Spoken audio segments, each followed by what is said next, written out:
ম্যানেজমেন্টটা মেকআপে কীভাবে করবো আমরা? এটা হচ্ছে আমরা যখন একটা সিন করছি ওই সিনের সাথে সাথে প্যারালালি পরের দুটো সিন আমাকে রেডি করে রাখতে হবে। তার কারণ হচ্ছে ফ্লোরে 8 ঘন্টা 10 ঘন্টা 12 ঘন্টার একটা শিফট হয়।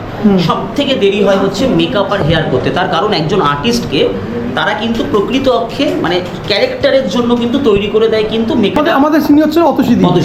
হাই অতসীদি, কেমন আছো? ভালো আছি। আচ্ছা, আমরা মেকআপ করছো, আমাদের এখনো পর্যন্ত কজনের মেকআপ হয়েছে? এখনো পর্যন্ত 2 জনের হয়ে গেছে, আবার একটা টাচ আপ চলছে আর এরপর। আচ্ছা, আমাদের নায়িকা চলো প্রোটাগনিস্ট ক্যারেক্টার সুমিত, হাই বলে তো সুমিত বসে। আপনিও হয়ে যেতে পারবেন একজন সফল ফিল্ম মেকার বা ফিল্ম ডাইরেক্টর। এর জন্য কী করতে হবে আপনাকে? 6 মান্থসের ফিল্ম মেকিং ডিরেকশনের কোর্সটি করতে হবে। আমাদের এখানে এই কোর্সটি 6 মান্থসের ট্রেনিং। ডেসক্রিপশনে নাম্বার দেওয়া রয়েছে, এক্ষুনি হোয়াটসঅ্যাপ বা কল করে কোর্সের ডিটেলস জেনে নিন। আপনাকে ইন্ডাস্ট্রির প্রফেশনাল ডিরেক্টরসরা, ফিল্ম মেকাররা ফিল্ম মেকিংয়ের কোর্সটি করাবে।